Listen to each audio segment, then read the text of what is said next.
All right, let's talk about data analytics. It sounds super complicated, right? All this jargon. But what if I told you its real purpose is actually pretty simple and way more powerful than you think? Let's dive in. Okay, does this sound familiar to you? You are just drowning in data. You've got dashboards, reports, and spreadsheets coming out of your ears. But when it comes time to actually make a confident decision, it feels almost impossible. It's this weird paradox of our time, and that's exactly what we're going to break down. So first things first, let's just get one thing straight. There's this myth that analytics is all about being a coding wizard or staring at complicated charts. But the reality? Nah. It's really just about one thing: making confident decisions.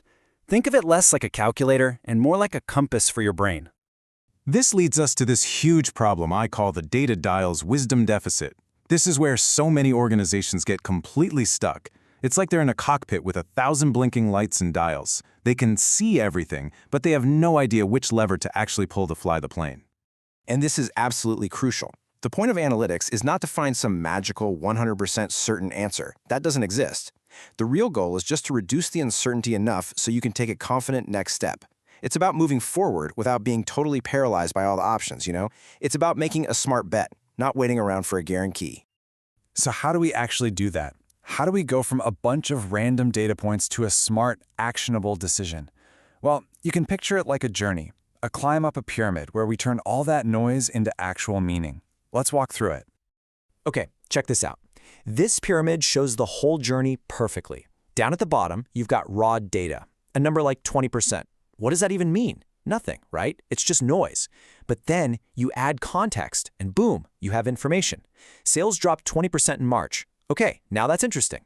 Then you connect the dots, and you get knowledge. Hey, that sales drop happened right after we launched that new checkout update. See? We're getting closer. And the top of the pyramid, the whole point of this, is wisdom.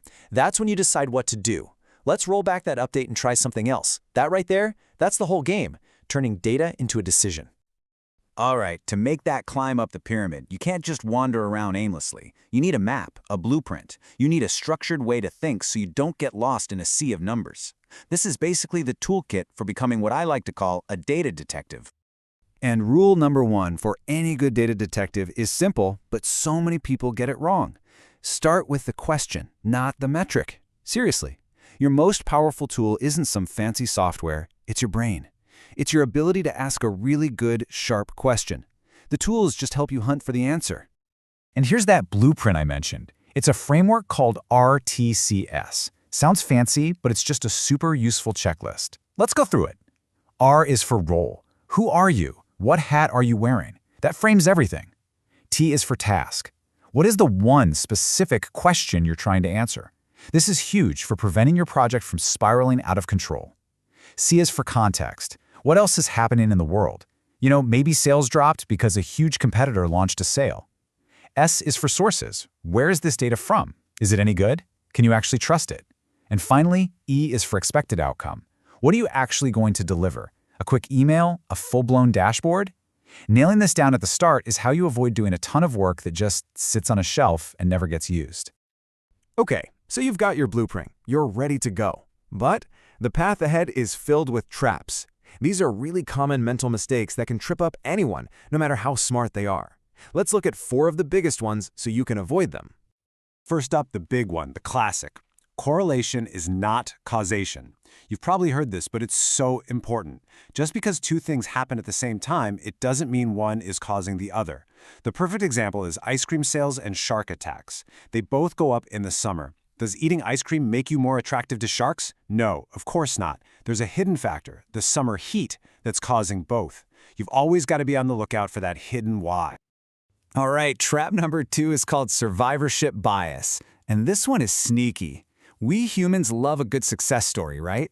We look at people like Steve Jobs, a college dropout who built an empire, and we think, wow, maybe I should drop out. But what we're not seeing is the thousands, probably hundreds of thousands, of other people who dropped out and didn't become billionaires. We're only looking at the survivors. And if you only study the winners, you get a completely warped idea of how things actually work.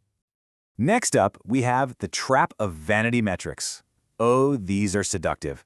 These are the numbers that make you feel good, but don't actually mean anything for your business. Think page views, social media followers, total app downloads.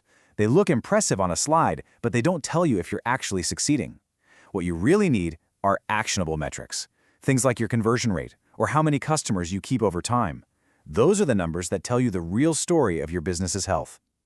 And the last trap is a big one: data bias. This one can poison your entire analysis before you even start. There's selection bias, which is when the group you're studying isn't representative of the real world. There's confirmation bias. That's the human tendency to only look for data that proves what we already think is true.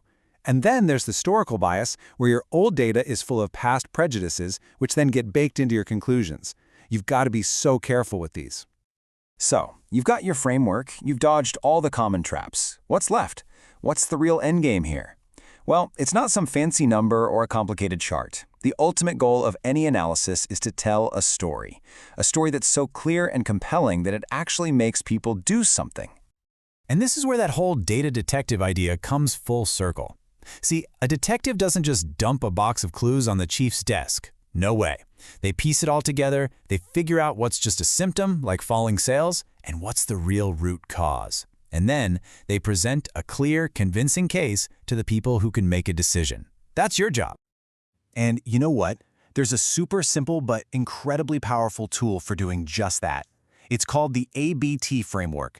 It stands for and, but, therefore, and it's honestly a game changer for turning a boring fact into a real story.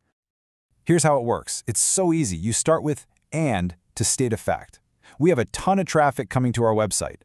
Then you use "but" to introduce the problem, the tension. But hardly anyone is actually buying anything. And then you hit them with the "therefore" to propose the solution. Therefore, we have to figure out what's broken in our checkout process. See that? In one sentence, you've created a story with a problem and a clear next step. It's brilliant. So when you zoom all the way out, here's the bottom line. Your data isn't just a bunch of boring numbers. It's a collection of clues. It's evidence. It's constantly telling you a story about what's really going on with your business, with your customers, with the world. So the only question left is, are you listening?